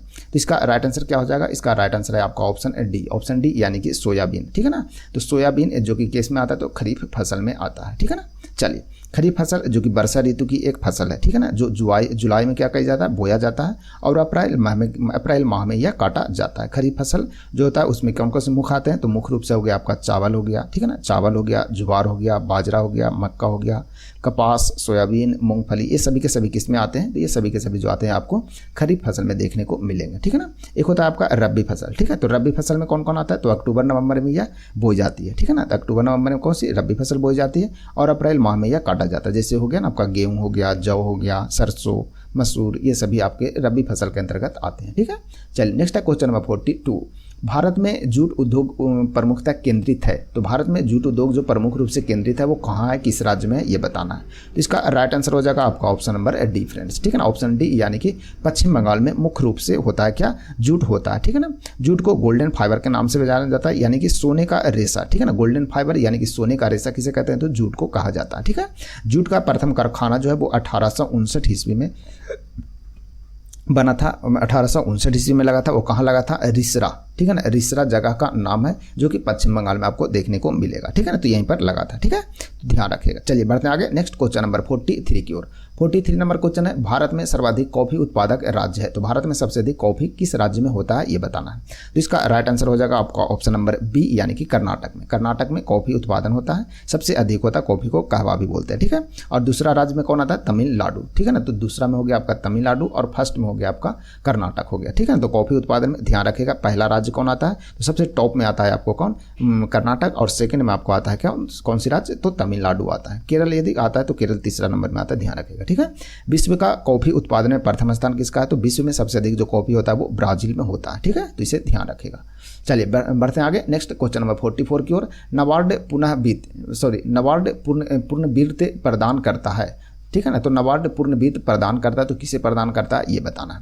तो इसका राइट आंसर क्या हो जाएगा, तो इसका राइट आंसर है आपका ऑप्शन नंबर ए यानी कि कृषि एवं ग्रामीण विकास के लिए, ठीक है ना। तो नाबार्ड जो होता है क्या होता है, तो राष्ट्रीय कृषि एवं ग्रामीण विकास बैंक है यह, ठीक है ना। तो नाबार्ड जो होता है क्या है, राष्ट्रीय कृषि एवं ग्रामीण विकास बैंक है। तो यह इसे ही वित्त देता है, मतलब कि उसे आप ऋण ले सकते हैं, ठीक है ना। तो नाबार्ड जो है वो ऋण देता है। नाबार्ड एक बैंक है जो कि ऋण देता है, किसे देता है, तो कृषि एवं ग्रामीण विकास करने के लिए यह ऋण देता है, ठीक है ना। और इसकी स्थापना जो हुआ था, नाबार्ड बैंक की जो स्थापना हुआ था वो शिवरामन समिति के सिफारिश पर किया गया था। कब किया गया था, 1982 में किया गया था। तो इसे भी ध्यान में रखिएगा, ठीक है ना। तो ये मुख्य रूप से कृषि एवं ग्रामीण विकास के लिए ऋण प्रदान करने वाला बैंक है नाबार्ड बैंक, ठीक है। चलिए बढ़ते आगे नेक्स्ट क्वेश्चन नंबर 45 की ओर। 45 नंबर क्वेश्चन है निम्नलिखित में से कौन सा राष्ट्रीयकृत बैंक नहीं है। तो निम्नलिखित में से कौन सा राष्ट्रीयकृत बैंक नहीं है ये बताना है। तो इसका राइट आंसर हो जाएगा आपका ऑप्शन नंबर सी यानी कि ICICI बैंक जो है वो राष्ट्रीयकृत बैंक नहीं है, ठीक है ना। बाकी सभी राष्ट्रीयकृत बैंक है। भारत में ICICI बैंक जो है वो निजी क्षेत्र का सबसे बड़ा बैंक है, ठीक है ना। तो निजी क्षेत्र का यानी कि प्राइवेट बैंक में माना जाए तो सबसे बड़ा बैंक कौन है, तो यह ICICI बैंक है, ठीक है ना। तो इसे ध्यान रखें। भारत में बैंकों का बैंक कौन है, तो RBI है, ठीक है ना। तो इसे भी ध्यान रखिएगा, ठीक है। चलिए नेक्स्ट है क्वेश्चन नंबर आपका 46 है भारतीय यूनिट ट्रस्ट का है, ठीक है। भारतीय यूनिट ट्रस्ट का है तो क्या है ये बताना है। तो इसका राइट आंसर क्या हो जाएगा, तो इसका राइट आंसर क्या हो जाएगा, तो इसका राइट आंसर है आपका option number D. Option D यानी कि ऑल ऑफ दिस यानी उपयुक्त में से सही, ठीक है ना। भारतीय यूनिट ट्रस्ट, ठीक है ना, यूनिट ट्रस्ट, ठीक है। भारतीय यूनिट ट्रस्ट जिसकी स्थापना जो हुआ था वो कब हुआ था, 1963 ईस्वी में हुआ था, ठीक है ना। तो इसे ध्यान में रखिएगा, ठीक है ना, भारतीय यूनिट ट्रस्ट को। तो इसका जो क्या है तो ये बताना है, अपनी आय का लघु विनियोजकों को प्रदान करता है भारतीय यूनिट ट्रस्ट। दूसरा है धन को इस प्रकार सुनियोजित करना जिससे औद्योगिक विकास का संवर्धन हो यानी कि वृद्धि हो, यह इसका कार्य है, ठीक है। लोगों की बचत को एकत्र करना, ये सभी कार्य जो होता है वो किसका होता है, तो भारतीय यूनिट ट्रस्ट का ये सभी काम है, ठीक है ना। तो इसके कार्य से आप ध्यान में रखिएगा, ठीक है ना। चलिए नेक्स्ट है क्वेश्चन नंबर 47 की ओर बढ़ते हैं। क्वेश्चन नंबर 47 है निम्नलिखित में से भारत की कौन सी संस्था निर्यात व्यापार के जोखिम का बीमा करती है ये बताना है। तो इसका राइट आंसर क्या हो जाएगा, तो इसका राइट आंसर है आपका ऑप्शन नंबर बी यानी कि निर्यात साख एवं गारंटी निगम, ठीक है ना। तो कौन करता है, निर्यात साख एवं गारंटी निगम करता है। नेक्स्ट है क्वेश्चन नंबर 48 निम्नलिखित में से कौन एक शेयर बाजार की क्रियाओं के नियंत्रण से संबंधित है ये बताना है। तो शेयर बाजार की जो क्रिया होता है उससे नियंत्रित कौन करता है ये बताना। तो इसका राइट आंसर क्या होगा? तो इसका राइट आंसर है आपका option number B, option B, यानी कि सेबी के द्वारा शेयर बाजार से संबंधित जितना भी कार्य है सभी को यही क्या करता है, संगठित कर नियंत्रित करता है, नियंत्रण करने का कार्य करता है। कौन करता है? सेबी करता है, ठीक है ना। तो इसे ध्यान में जरूर रखिएगा, ठीक है। चलिए बढ़ते हैं आगे, नेक्स्ट क्वेश्चन नंबर 49 की ओर। 49 नंबर क्वेश्चन है, प्रोटीन की अधिकतम मात्रा पाई जाती है। तो प्रोटीन की अधिकतम मात्रा जो है निम्न में से किस में पाया जाता है? तो इसका राइट आंसर है आपका ऑप्शन बी, ऑप्शन बी, यानी कि सोयाबीन में लगभग 46% प्रोटीन पाया जाता है, ठीक है ना। चलिए नेक्स्ट है क्वेश्चन नंबर 50 बढ़ते हैं।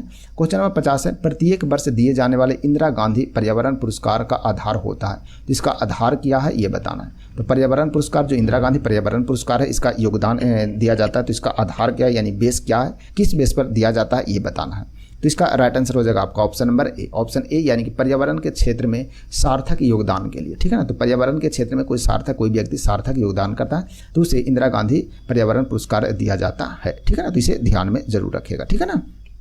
और इस पुरस्कार की स्थापना जो हुआ था वो कब हुआ था? तो इस पुरस्कार की स्थापना हुआ था 1987 में, यानी कि 1987 में इंदिरा गांधी पर्यावरण पुरस्कार की स्थापना किया गया था, ठीक है। चलिए नेक्स्ट है क्वेश्चन नंबर 51 है, पर्यावरण अनुकूलन उपभोक्ता उत्पादों को चिन्हित करने के लिए सरकार ने आरंभ किया है। तो क्या आरंभ किया है ये बताना है। तो क्या आरंभ किया है, इसका राइट आंसर क्या हो जाएगा? तो इसका राइट आंसर है आपका ऑप्शन बी, यानी कि इको मार्क, ठीक है ना। तो इको मार्क जो संबंध है वो किससे संबंध है? तो पर्यावरण अनुकूल उपभोक्ता उत्पादों के चिन्हित करने का यह सरकार का द्वारा आरंभ किया गया है। जो मार्क है उसको नाम है क्या? इको मार्क है, ठीक है। चलिए नेक्स्ट बढ़ते हैं आगे, नेक्स्ट क्वेश्चन नंबर कितना? क्वेश्चन नंबर 52 की ओर। क्वेश्चन नंबर 52 है क्या? वैश्विक तापन के लिए सर्वाधिक उत्तरदायी गैसें हैं, ठीक है। तो वैश्विक तापमान जो बढ़ रहा है, गर्मी इतनी पड़ रही है, तो इसके लिए जो सर्वाधिक उत्तरदायी गैस है वो कौन है ये बताना है। तो इसका राइट आंसर हो जाएगा आपका ऑप्शन ए, यानी कार्बन डाइऑक्साइड तथा मीथेन, ठीक है ना। तो कार्बन डाइऑक्साइड तथा मीथेन गैस है, ठीक है ना। इसके अलावा और भी गैस है जिसे क्लोरोफ्लोरोकार्बन भी बोलते हैं, ठीक है ना। चलिए तो ये सभी को ध्यान में जरूर रखिएगा। चलिए बढ़ते हैं आगे, नेक्स्ट क्वेश्चन नंबर 53 की ओर। 53 नंबर क्वेश्चन बोल रहा है, निम्न में से सहायक संधि स्वीकार नहीं की थी। तो किसके द्वारा सहायक संधि स्वीकार नहीं किया गया था ये बताना है। तो इसका राइट आंसर क्या होगा? इसका राइट आंसर है ऑप्शन बी, यानी कि इंदौर के होलकर राज्य ने सहायक संधि को स्वीकार नहीं किया था, ठीक है ना। तो इसे आप याद रखेंगे, ठीक है ना। चलिए बढ़ते हैं आगे, नेक्स्ट क्वेश्चन नंबर क्या? क्वेश्चन नंबर 54 की ओर।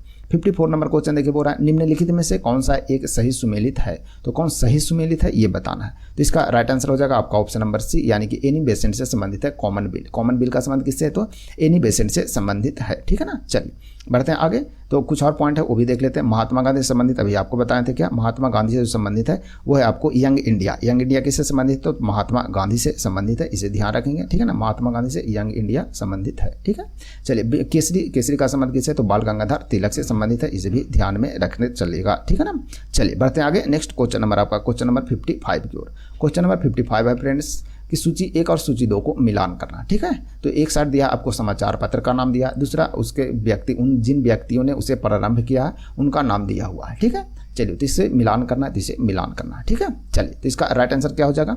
इसका राइट आंसर है आपका option number C, option C, यानी कि 1 का 3 हो जाएगा, यानी कि बॉम्बे जो समाचार पत्र है वो फिरोज शाह मेहता के द्वारा शुरू किया गया था। किसके द्वारा? फिरोज शाह मेहता के द्वारा शुरू किया गया था, ठीक है ना।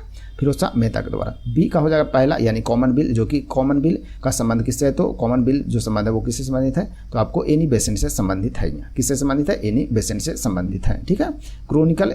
लीडर जो है वो किससे संबंधित है? तो मदन मोहन मालवीय से संबंधित है, ठीक है ना। जो लीडर जो समाचार पत्र है वो मदन मोहन मालवीय से संबंधित है। सर्च लाइट जो समाचार पत्र है वो सच्चिदानंद सिन्हा जी से संबंधित है। तो ये सभी को आप ध्यान में जरूर रखिएगा, ठीक है। चलिए बढ़ते हैं आगे, नेक्स्ट क्वेश्चन नंबर 56 की ओर। 56 नंबर क्वेश्चन की ओर बढ़ते हैं।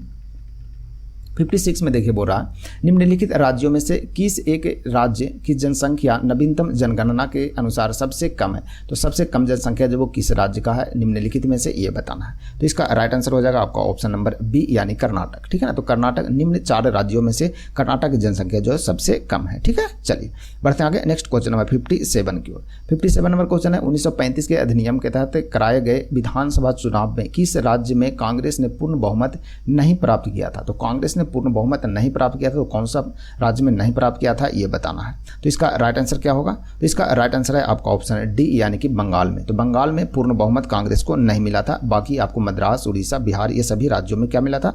पूर्ण बहुमत मिला था, ठीक है ना। चलिए इसे ध्यान रखेंगे। नेक्स्ट है क्वेश्चन नंबर 58 है, भारत की संविधान सभा का गठन किया गया। तो भारत का संविधान सभा का गठन किया गया वो किस पर आधारित है ये बताना है, किसके अंतर्गत गठन किया गया। तो इसका राइट आंसर है आपका ऑप्शन बी, कैबिनेट मिशन योजना के अंतर्गत किया गया। ठीक है, कब किया गया, तो कैबिनेट मिशन योजना जो कि 1946 में भारत दिल्ली पहुंचा था। ठीक है ना, तो इसके आधार पर किया गया था। ठीक है, चलिए नेक्स्ट है क्वेश्चन नंबर 59 है। 59 नंबर क्वेश्चन है, शून्यकाल संसदीय व्यवस्था किस देश की देन है ये बताना है। तो शून्यकाल जो किस देश की, शून्यकाल जो संसदीय व्यवस्था वो किस देश की देन है। तो इसका राइट आंसर है ऑप्शन ए, ऑप्शन ए यानी कि भारत की देन है। किसका देन है, भारत का देन है। 1960-70 के दशक में यह शुरू किया गया था। ठीक है ना, उसके दशक में यह शुरू हुआ था। ठीक है ना, चलिए बढ़ते आगे नेक्स्ट क्वेश्चन नंबर 60 की ओर, किस संशोधन अधिनियम द्वारा संपत्ति के अधिकार को मूल अधिकार से हटा लिया गया। तो किस संशोधन के द्वारा हटाया गया, तो इसका राइट आंसर क्या होगा। तो इसका राइट आंसर है आपका ऑप्शन सी यानी कि 44वां संविधान संशोधन के तहत, जो कि कब हुआ था 44वां संविधान संशोधन, तो 1978 ईस्वी में हुआ था। ठीक है ना, 44वां संविधान संशोधन जो कि कब हुआ 1978 में हुआ और इसे 300 के का में यानी कि ए में डाल दिया गया। ठीक है ना, तो संपत्ति के अधिकार जो है वो संपत्ति के जो अधिकार है इसे कौन सी मौलिक कर्तव्य में शामिल किया गया। ठीक है ना, यानी कि मौलिक अधिकार से हटा करके इसे 300 के ए में डाल दिया गया। ठीक है, तो संपत्ति का अधिकार जो संबंधित है वो किस अनुच्छेद से संबंधित है, तो 300 के ए से संबंधित है। ठीक है, तो ध्यान रखिएगा, ये भी इंपॉर्टेंट क्वेश्चन है। नेक्स्ट है question number 61, doctor B R Ambedkar ने निम्न मौलिक अधिकारों में से किसे संविधान का हृदय एवं आत्मा कहा, ये बताना। तो मौलिक अधिकार कौन सा मौलिक अधिकार है जिसे डॉक्टर भीमराव अम्बेडकर ने संविधान का हृदय और आत्मा कहा। तो इसका राइट आंसर क्या हो जाएगा, तो इसका राइट आंसर है आपका ऑप्शन डी यानी कि संवैधानिक उपचारों का अधिकार। संवैधानिक उपचारों का अधिकार जिसे डॉक्टर भीमराव अम्बेडकर के द्वारा भारतीय संविधान का हृदय कहा गया। ठीक है ना, तो इसे ध्यान में जरूर रखिएगा। ठीक है, और यह अनुच्छेद कितना है, अनुच्छेद 32 से संबंधित है। अनुच्छेद कितना, अनुच्छेद आपको 32 से संबंधित है। ठीक है ना, संवैधानिक उपचारों का संबंध किस अनुच्छेद से संबंधित है, तो अनुच्छेद 32 से संबंध है। ठीक है, चलिए बढ़ते आगे नेक्स्ट क्वेश्चन नंबर 62 की ओर। 62 नंबर क्वेश्चन है, भारत के राष्ट्रपति के उम्मीदवार को प्रस्ताव का अनुसमर्थन किया जाना चाहिए कम से कम। ठीक है, तो कम से कम कितना से समर्थन किया जाना चाहिए ये बताना है। तो इसका राइट आंसर है आपका ऑप्शन नंबर ए यानी कि 10 निर्वाचकों के द्वारा कम से कम समर्थन होना चाहिए। तो भारत के राष्ट्रपति के उम्मीदवार के प्रस्ताव को अनुसमर्थन किया जाना चाहिए जो कि कम से कम 10 निर्वाचक के द्वारा होना चाहिए, तभी आप राष्ट्रपति के पद के लिए क्या हो सकते हैं, खड़े हो सकते हैं। ठीक है ना, तो इसे ध्यान रखिएगा। चलिए बढ़ते आगे नेक्स्ट क्वेश्चन नंबर 63 की ओर। 63 नंबर क्वेश्चन है, निम्नलिखित में से कौन, ठीक है ना, निम्नलिखित में से कौन सा एक भारत के संचित निधि से लिया जाने वाला अनिवार्य व्यय भार नहीं है। ठीक है ना, तो कौन सा अनिवार्य व्यय भार नहीं है ये बताना है। तो इसका राइट आंसर क्या हो जाएगा, इसका राइट आंसर है आपका ऑप्शन नंबर बी यानी कि भारत के निर्वाचन आयोग के सदस्यों के वेतन और पेंशन। ठीक है, तो ये जो होता है वो अनिवार्य व्यय भार के अंतर्गत नहीं आता। ठीक है, ठीक है ना, तो इसका राइट आंसर जो हो जाएगा आपका ऑप्शन नंबर बी हो जाएगा। और यह संबंधित किससे है, तो किस अनुच्छेद से संबंधित है, तो अनुच्छेद 112 से संबंधित है। ठीक है ना, तो भारतीय में निम्नलिखित में से कौन सी जो है वो संचित निधि से लिया जाने वाला अनिवार्य व्यय का भार नहीं है। तो भारत के निर्वाचन आयोग के सदस्यों को वेतन और पेंशन जो दिया जाता है वो अनिवार्य व्यय में नहीं आता। ठीक है, बाकी सभी अनिवार्य व्यय में आएगा इसमें। ठीक है, तो इसे ध्यान रखेंगे। चलिए नेक्स्ट है क्वेश्चन नंबर 64 नंबर क्वेश्चन की ओर बढ़ते हैं फ्रेंड्स। 64 नंबर क्वेश्चन देखिए बोल रहा है, निम्नलिखित में से कौन सी शक्तियों लोकसभा को राज्यसभा की तुलना में अनन्य रूप से प्राप्त है ये बताना। ठीक है, तो कौन सी शक्ति जो है वो लोकसभा को राज्यसभा की तुलना में अनन्य रूप से प्राप्त है। तो इसका राइट आंसर क्या होगा, इसका राइट आंसर है आपका ऑप्शन नंबर बी यानी कि 1, 2 और 3। ठीक है, तो 1, 2 और 3 ये सभी जो है वो राज्यसभा की तुलना में लोकसभा को अनन्य यह शक्ति प्राप्त है। जैसे धन या वित्त विधेयक केवल लोकसभा में प्रस्तुत किया जा सकता है, बिल्कुल सही। धन विधेयक को निरस्तीकरण अथवा संशोधन के संबंध में लोकसभा को ही इसका ताकत प्राप्त है यानी कि इसे ही शक्ति प्राप्त है। तीसरा, मंत्रिपरिषद का उत्तरदायित्व का संबंध जो है वो लोकसभा को ही प्राप्त है। ठीक है, चलिए इसमें राज्यसभा को बहुत ज़्यादा रोल नहीं रहता है। नेक्स्ट है क्वेश्चन नंबर 65 है, विधानसभाओं के विघटन के बाद भी उसका स्पीकर यानी कि जो स्पीकर रहता है ना, स्पीकर पद पर बना रहता है। तो इसका कारण क्या है, इसके लिए बताना है, इसका सही उत्तर क्या हो जाएगा ये बताना। तो विधानसभाओं के विघटन होने के बाद भी उसका स्पीकर जो है वो पद पर बना रहता है, तो क्यों बना रहता है ये बताना है। तो इसका राइट आंसर क्या होगा, तो इसका राइट आंसर हो जाएगा आपका ऑप्शन नंबर ए। ठीक है ना, ऑप्शन ए यानी कि विधानसभा के विघटन के बाद गठित विधानसभा की पहली बैठक के ठीक पूर्व तक वह रहेंगे। ठीक है ना, यानी कि वो स्पीकर के पद पर रहेंगे। ठीक है ना, जैसे लोकसभा स्पीकर होते हैं ना, लोकसभा स्पीकर हो गए या विधानसभा में स्पीकर रहते हैं वो, तो विधानसभा का जैसे ही विघटन होता है तो अगला चुनाव होता है। विधानसभा के विघटन के बाद गठित विधानसभा की पहली बैठक के ठीक पहले तक यानी पूर्व तक वह रहेंगे स्पीकर के पद पर, उसके बाद वो चेंज हो जाएंगे। ठीक है, चलिए नेक्स्ट है क्वेश्चन नंबर 66 है, भारतीय संविधान के किस भाग में केंद्र राज्य विधायी संबंध दिए गए हैं। ठीक है, तो भारतीय संविधान के किस भाग में केंद्र राज्य विधायी संबंध दिए गए हैं ये बताना है। तो इसका राइट आंसर हो जाएगा आपका ऑप्शन नंबर बी, यानी कि भाग 9 में। किसमें? भाग 9 में। ठीक है ना।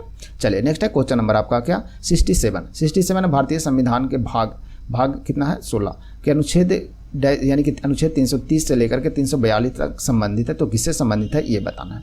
तो इसका राइट आंसर क्या हो जाएगा ये बताइए।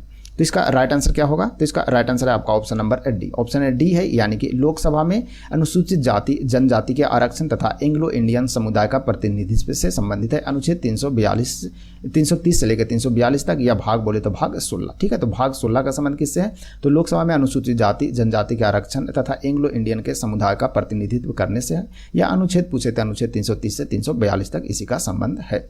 नेक्स्ट है क्वेश्चन नंबर 68। देखिए 68 नंबर क्वेश्चन आपको बोल रहा है क्या, निम्नलिखित कथनों को सही उत्तर का निम्न कूट के सहायता से चुनना है। ठीक है, तो पहला दिया कथन जिसमें बोला जनहित याचिका जन सहयोगी नागरिकों को न्यायालय तक जाने की स्वीकृति देती है।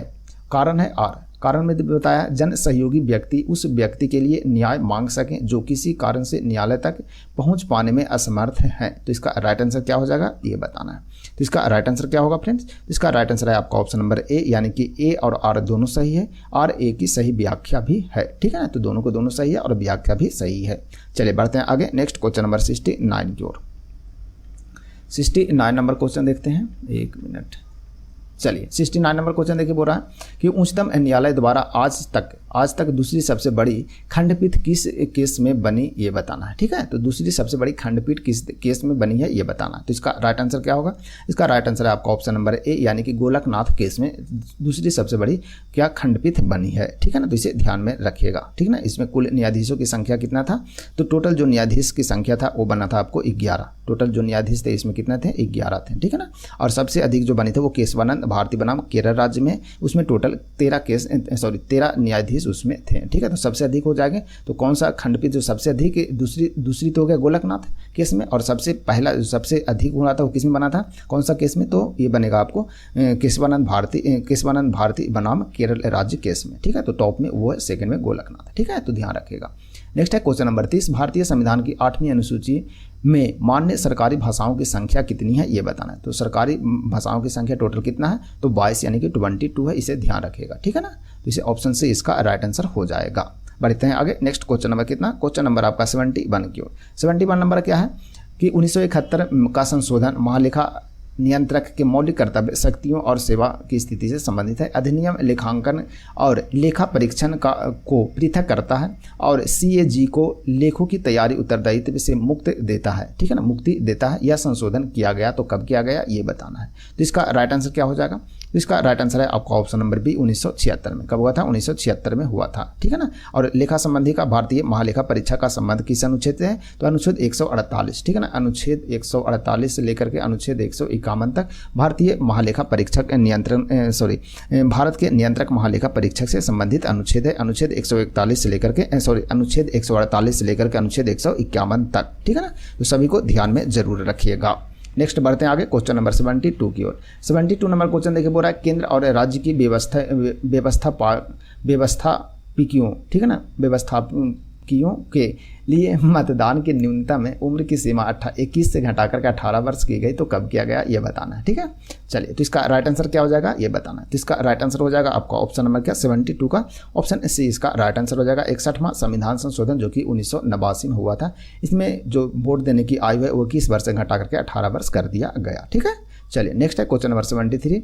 सही कथन पहचानने जो कि 73वें संविधान संशोधन के अंतर्गत पंचायती राज को जो दायित्व सौंपे गए उनकी गणना की सूची और विषय के बारे में। ठीक है, तो सही उत्तर को पहचान करना है। तो इसका राइट आंसर क्या होगा? इसका राइट आंसर है आपका ऑप्शन बी, यानी कि 11वीं सूची 19 विषय। ठीक है ना, 11वीं सूची में कितने 19 विषय जो कि संबंधित है, यह बिल्कुल सही हो जाएगा आपका। ठीक है, चलिए बढ़ते हैं आगे नेक्स्ट क्वेश्चन नंबर आपका 74 की ओर। 74 नंबर क्वेश्चन देखिए, बोल रहा है क्या कि संविधान की किस संशोधन ने लोकसभा के सदस्यों की संख्या 525 से बढ़ा करके 545 कर दी? तो कौन सी संविधान संशोधन में यह बढ़ाया गया था, ये बताना है। तो इसका राइट आंसर क्या होगा? तो इसका राइट आंसर है आपका ऑप्शन नंबर ए, यानी कि 31वां संविधान संशोधन, ठीक है ना। 31वां संविधान संशोधन जो कि 1974 में हुआ था, इसमें बढ़ाया गया। लोकसभा से संबंधित जो गठन है इसमें 525 सीट से बढ़ा करके 545 कर दिया गया, ठीक है। तो 31वां संविधान संशोधन कब हुआ था? 1974 में हुआ था। चलिए नेक्स्ट है क्वेश्चन नंबर 75। भारत के विनिवेश आयोग का प्रथम अध्यक्ष कौन था, ये बताना है। तो भारत के प्रथम विनिवेश आयोग के अध्यक्ष कौन थे? तो इसका राइट आंसर है ऑप्शन ए, जीवी रामकृष्णा थे। कौन थे? जीवी रामकृष्णा थे, ठीक है ना। चलिए नेक्स्ट बढ़ते हैं आगे क्वेश्चन नंबर 76 की ओर। मानवीय गरीबी सूचकांक किस वर्ष में विकसित किया गया, ये बताना है। तो इसका राइट आंसर हो जाएगा ऑप्शन सी, 1997 ईस्वी में विकास किया गया, ठीक है ना। तो भारत में मानवीय गरीबी सूचकांक किस वर्ष विकास किया गया? 1997 ईस्वी में यह विकास किया गया। नेक्स्ट है क्वेश्चन नंबर 77 फ्रेंड्स। स्वर्ण जयंती स्वरोजगार की स्थापना वर्ष है, तो क्या है? तो कौन सी वर्ष में स्वर्ण जयंती स्वरोजगार की स्थापना किस वर्ष हुई थी, ये बताना है। तो इसका राइट आंसर क्या होगा? तो इसका राइट आंसर है आपका ऑप्शन सी, 1999 ईस्वी में इसकी स्थापना किया गया था। कब किया गया था? 1999 ईस्वी में। नेक्स्ट है क्वेश्चन नंबर 78। प्रधानमंत्री ग्रामोदय योजना PMGY को प्रारंभ करने की मुख्य उद्देश्य निम्नलिखित में से क्या उपलब्ध कराना है, ये बताना है। तो प्रधानमंत्री ग्रामोदय योजना में जो मुख्य उद्देश्य है वो क्या उपलब्ध कराना है, ये बताना है। तो इसका राइट आंसर है ऑप्शन ए, यानी कि मूलभूत ग्रामीण आवश्यकताएं, ठीक है ना। तो ग्रामीण में यानी कि गांव में जो मूलभूत आवश्यकताएं हैं उसे पूरा करना, यह प्रधानमंत्री ग्रामोदय योजना का मुख्य कार्य है। नेक्स्ट है क्वेश्चन नंबर 79 है। भारतीय केंद्र सरकार के बजट में राजस्व घाटे से ब्याज भुगतान घटाने पर क्या प्राप्त होता है, ये बताना है। तो भारतीय केंद्र सरकार के बजट में राजस्व घाटे से ब्याज भुगतान घटाने से क्या प्राप्त होता है, ये बताना है। तो इसका राइट आंसर हो जाएगा आपका ऑप्शन है डी, यानी कि प्राथमिक घाटा होता है। क्या होता है? प्राथमिक घाटा प्राप्त होता है, ठीक है ना। चलिए नेक्स्ट है क्वेश्चन नंबर 80 बढ़ते हैं। क्वेश्चन नंबर 80 है स्थापना के वर्ष के अनुसार निम्न को बढ़ते हुए क्रम में व्यवस्थित करना है। तो सबसे पहले स्थापना जो हुआ था वो किसका हुआ था? ये बढ़ते हुए क्रम में क्या करना है? सरियाना है, ठीक है ना, यानी कि मिलाना है। तो इसका राइट आंसर क्या हो जाएगा? तो इसका राइट आंसर है आपका ऑप्शन नंबर ए, ऑप्शन ए, यानी कि सबसे पहले हुआ था LIC का। तो LIC की स्थापना कब हुआ था, ये बताना है, ठीक है। तो LIC का स्थापना हुआ था 1956 में। कब हुआ था? 1956 में हुआ था। उसके बाद फिर 2 नंबर IDBI बैंक का हुआ था, IDBI बैंक का हुआ था। तो इसका स्थापना कब हुआ था? तो IDBI जो बैंक है उसका स्थापना हुआ था 1964 में हुआ था। सेबी की स्थापना कब हुआ था? तो सेबी की स्थापना जो हुआ था 1988 ईस्वी में हुआ था। कब हुआ था? 1988 ईस्वी में हुआ था, ठीक है ना। और UTI की स्थापना जो हुआ था ये कब हुआ था? तो अधिनियम UTI की स्थापना भी हुआ था कब? 1964 में हुआ था, ठीक है ना। कब हुआ था? 1964 में हुआ था। लेकिन इसका जो स्थापना हुआ था वो बाद में हुआ था। जैसे कि आपको IDBI बैंक है, इसकी स्थापना हुआ था जुलाई में, और UDBI बैंक है इसके 1 जुलाई का हुआ था, और इसका हुआ था जुलाई बाद में हुआ था, ठीक है ना। यानी कि UTI की स्थापना जो हुआ था अधिनियम 1963 के आधार पर हुआ था, लेकिन 1964 ईस्वी में इसकी स्थापना हुआ था, ठीक है ना। तो 4 पहले हुआ और IDBI ठीक है ना। तो IDBI की स्थापना जो था वो 1 जुलाई को हुआ था, ठीक है। तो इसे ध्यान में रखिएगा। तो ये हुआ था आपको सबसे पहले हुआ था 1, 2, 4 और 3, ठीक है ना। 1, 2, 4 और 3 हुआ था उसके बाद में, ठीक है ना। तो इसे ध्यान में रखिएगा, ठीक है ना। चलिए बढ़ते आगे नेक्स्ट क्वेश्चन नंबर 81 की ओर फ्रेंड्स। 81 नंबर क्वेश्चन देखिए हो रहा है 1 नैनोमीटर बराबर होता है, ठीक है। तो 1 नैनोमीटर बराबर क्या होता है, ये बताना है। तो इसका राइट आंसर हो जाएगा आपका ऑप्शन नंबर डी, ठीक है ना। ऑप्शन डी, यानी कि 10 के पावर -9 सेंटीमीटर के बराबर होता है। क्या होता है? 1 नैनोमीटर के बराबर होता है। तो इसे ध्यान रखेंगे। नेक्स्ट है क्वेश्चन नंबर 82। पायरोमीटर का प्रयोग लाया जाता है। तो पायरोमीटर का प्रयोग किस में होता है, ये बताइए। तो इसका राइट आंसर है आपका ऑप्शन सी, यानी कि उच्च ताप को मापने के लिए प्रयोग होता है, नापने के लिए प्रयोग किया जाता है। किसे? पायरोमीटर का प्रयोग करते हैं। तो उच्च ताप, जैसे सूर्य की ताप जो होता है, जैसे उच्च ताप होता है ना, इस टाइप के जो तापमान होता है इसे मापने के लिए पायरोमीटर का प्रयोग होता है। नेक्स्ट है क्वेश्चन नंबर 83। प्रकाश की तीव्रता नापने की, ठीक है ना, नापने के लिए जिस उपकरण का प्रयोग लाया जाता है उसे क्या कहते हैं, ये बताना है। तो प्रकाश की तीव्रता मापने के लिए किस उपकरण का प्रयोग में लाते हैं, ये बताइए। तो इसका राइट आंसर है आपका ऑप्शन नंबर सी, ठीक है ना। ऑप्शन सी, यानी कि लक्स मीटर। कौन सी? लक्स मीटर का प्रयोग करते हैं, ठीक है ना। तो लक्स मीटर का प्रयोग जो होता है वो प्रकाश की तीव्रता मापने में करते हैं, इसे ध्यान रखिएगा। एनीमोमीटर का प्रयोग जो है ये आपको किस में होता है? तो वायु का जो वेग है उसको मापने के लिए एनीमोमीटर का प्रयोग करते हैं, ठीक है ना। तो इसे ध्यान रखिएगा। आगे आपको कोलोमीटर, ठीक है ना, कोलोरोमीटर जो है इसका प्रयोग होता है ऊष्मा को मापने के लिए, ठीक है ना। तो ऊष्मा को मापने के लिए कोलोरोमीटर का प्रयोग होता है। और अल्टीमीटर जो है इसे ऊंचाई मापने के लिए प्रयोग किया जाता है। नेक्स्ट है क्वेश्चन नंबर 84 देखते हैं। 84 नंबर क्वेश्चन है, निम्नलिखित में से कौन सा एक सुमेलित है ये बताना। तो कौन सुमेलित है, तो इसका राइट आंसर है आपका ऑप्शन डी, यानी कि सेल्सियस, जो कि ऊर्जा की उष्मा की इकाई है, बिल्कुल सही है। नेक्स्ट है, आगे बढ़ते हैं। नेक्स्ट है क्वेश्चन नंबर आपका 85, बाइवान के ब्लैक बॉक्स, ठीक है ना। ब्लैक बॉक्स का रंग जो होता है वो कैसा होता है, तो ब्लैक बॉक्स उसका नाम है, बॉक्स का नाम है ब्लैक बॉक्स, लेकिन उसका रंग कैसा होता है, तो उसका ऑप्शन है बी, यानी कि नारंगी होता है। तो ब्लैक बॉक्स उसका नाम है, लेकिन उसका रंग जो होता है ब्लैक बॉक्स का, वो नारंगी रंग से रंगा होता है, ठीक है। चलिए नेक्स्ट है क्वेश्चन नंबर 86 देखते हैं। 86 नंबर है, स्टील से स्टेनलेस स्टील प्राप्त करने के लिए उसमें कुछ तत्व को मिलाकर उसे और अधिक संसाधित किया जाता है। निम्न में से कौन उस कार्य के लिए प्रयुक्त नहीं किया जाता, ये बताना है। तो निम्नलिखित में से किसका प्रयोग नहीं करते हैं उसमें संसाधित करने में, ये बताना है। तो इसका राइट आंसर है ऑप्शन बी, यानी कि सिलिकॉन। सिलिकॉन का प्रयोग उसमें नहीं होता है, ठीक है। 87 नंबर क्वेश्चन है, निम्नलिखित में से कौन सा प्रभेद भारत में प्रभावी है। तो इसका राइट आंसर क्या होगा, इसका राइट आंसर है ऑप्शन ए, यानी कि HIV-1A, ठीक है ना। तो ये जो है प्रभेद जो है वो भारत में प्रभावी है। नेक्स्ट है क्वेश्चन नंबर 88, निम्नलिखित में से कौन सा ब्लड फ्लू विषाणु है, ये बताना है। तो कौन सा ब्लड फ्लू जो है वो विषाणु है, ये बताइए। तो इसका राइट आंसर क्या होगा फ्रेंड्स, तो इसका राइट आंसर है आपका ऑप्शन नंबर डी, यानी कि क्या, H5N1, ठीक है ना। H5N1 इसे इस प्रकार भी लिखते हैं, H5N1, ठीक है। नेक्स्ट है क्वेश्चन नंबर 89, एक स्वस्थ मनुष्य एक दिन में निम्नलिखित मात्रा में पेशाब करता है। तो कितनी मात्रा में पेशाब कर सकता है, ये बताना है। तो इसका राइट आंसर क्या हो जाएगा, तो इसका राइट आंसर हो जाएगा आपका ऑप्शन नंबर ए, यानी कि 1.5 लीटर के लगभग, ठीक है ना। तो एक स्वस्थ मनुष्य दिन भर में लगभग 1.5 लीटर पेशाब कर सकते हैं। नेक्स्ट है क्वेश्चन नंबर 90, DNA फिंगरप्रिंटिंग का उपयोग किन निम्न क्षेत्रों में होता है, ये बताना है। तो किन क्षेत्रों में DNA फिंगरप्रिंटिंग का प्रयोग किया जाता है। तो इसका राइट आंसर है ऑप्शन डी, यानी कि ऑल ऑफ दीज, यानी सभी क्षेत्रों में। केवल न्यायालय छानबीन के सहायता हेतु वैज्ञानिक परीक्षण में, केवल पैतृक विवाद में, ठीक है, इसमें भी करते हैं। केवल संकटापन्न प्राणियों के रक्षण में, इसमें भी करते हैं, ठीक है। तो ये सभी में DNA फिंगरप्रिंटिंग का प्रयोग करते हैं, ठीक है ना। चलिए नेक्स्ट है क्वेश्चन नंबर 91, दृष्टिपटल यानी कि रेटिना पर जो चित्र बनता है वो किस प्रकार का बनता है, ये बताइए। तो इसका राइट आंसर है ऑप्शन सी, कैसा बनता है, तो वह वस्तु से छोटा व उल्टा बनता है। दृष्टिपटल यानी कि रेटिना पर जो प्रतिबिंब बनता है वो कैसा बनता है, वस्तु से छोटा और उल्टा बनता है, ठीक है। चलिए 92 नंबर क्वेश्चन देखते हैं, निम्नलिखित में से किस विटामिन में कोबाल्ट होता है, ये बताना। तो कोबाल्ट किस में पाया जाता है, तो इसका राइट आंसर क्या होगा, तो कोबाल्ट विटामिन B12 में पाया जाता है, ठीक है। तो कोबाल्ट B12 में पाया जाता है, विटामिन B12 में कोबाल्ट पाया जाता है, ठीक है ना। इसे साइनोकोबाल्मिन भी बोलते हैं, ठीक है। तो इसे ध्यान रखिएगा। नेक्स्ट है क्वेश्चन नंबर 93, कण्व वंश की राजधानी कहाँ थी, ये बताना। तो कण्व वंश है उसका राजधानी कहाँ था, तो इसका राजधानी था आपका ऑप्शन नंबर बी, यानी कि पाटलिपुत्र में। कहाँ था, पाटलिपुत्र में कण्व वंश की राजधानी था, ठीक है ना। तो इसे ध्यान रखिएगा। नेक्स्ट है क्वेश्चन नंबर आपका 94 है। 94 है, राजा मानसिंह को बिहार प्रांत का प्रांतपति किसने नियुक्त किया था, ये बताना। तो राजा मानसिंह को बिहार प्रांत का प्रांतपति किसके द्वारा नियुक्त किया गया था, तो इसका राइट आंसर है आपका ऑप्शन सी, अकबर के द्वारा। किसके द्वारा, अकबर के द्वारा। 1587 ईस्वी में बिहार के प्रांत था उसमें प्रांतपति नियुक्त किए गए थे, किसने, राजा मानसिंह को किया गया था। नेक्स्ट है क्वेश्चन नंबर 95 फ्रेंड्स। 95 है, बिहार में वर्तमान घटना कॉलेज की उत्तरी इमारत डच फैक्ट्री थी। वर्तमान गुलजारबाग स्थित गवर्नमेंट प्रिंटिंग प्रेस क्या थी, ये बताना है, ठीक है। तो बिहार में वर्तमान पटना कॉलेज की उत्तरी इमारत डच फैक्ट्री थी।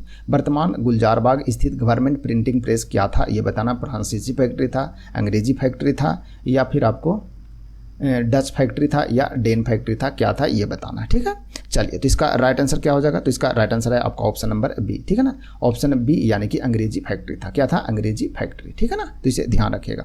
चलिए नेक्स्ट है क्वेश्चन नंबर 96 की ओर बढ़ते हैं। क्वेश्चन नंबर 96 देखिए बोल रहा है, 96 है, बिहार में पहली बार राष्ट्रपति शासन कब लगाया गया था, ये बताना है। तो बिहार में पहली बार राष्ट्रपति शासन कब लगाया गया था, तो इसका राइट आंसर क्या हो जाएगा, तो इसका राइट आंसर है आपका ऑप्शन नंबर बी, यानी कि कब लगा था, 29 जून 1968 ईस्वी में बिहार में सबसे पहले राष्ट्रपति शासन लागू लगा था। नेक्स्ट है क्वेश्चन नंबर 97 है, गंगा के दक्षिणी मैदान में निम्नलिखित में से कौन सी नदी प्रवाहित नहीं होती है, ये बताना है। तो इसका राइट आंसर क्या है, इसका राइट आंसर है ऑप्शन सी, बागमती नदी, ठीक है। बागमती इसका राइट आंसर हो जाएगा। नेक्स्ट है, गोगाबिल पश्चिम बिहार किस जिले में है, ये बताइए। तो गोगाबिल पश्चिम बिहार किस जिले में है, तो इसका राइट आंसर क्या होगा, इसका राइट आंसर है आपका ऑप्शन नंबर ए, यानी कि कटिहार में। कहाँ है गोगाबिल पश्चिम बिहार, कहाँ है, तो कटिहार में आपको देखने को मिलेंगे, ठीक है। नेक्स्ट है क्वेश्चन नंबर 99 नंबर क्वेश्चन देखते हैं फ्रेंड्स। 99 नंबर है, बिहार में अफीम की खेती कहाँ की जाती है ये बताना। तो बिहार में अफीम की खेती कहाँ किया जाता है, तो इसका राइट आंसर है आपका ऑप्शन नंबर बी, मुंगेर में। कहाँ किया जाता है, मुंगेर में बिहार में अफीम में खेती किया जाता है।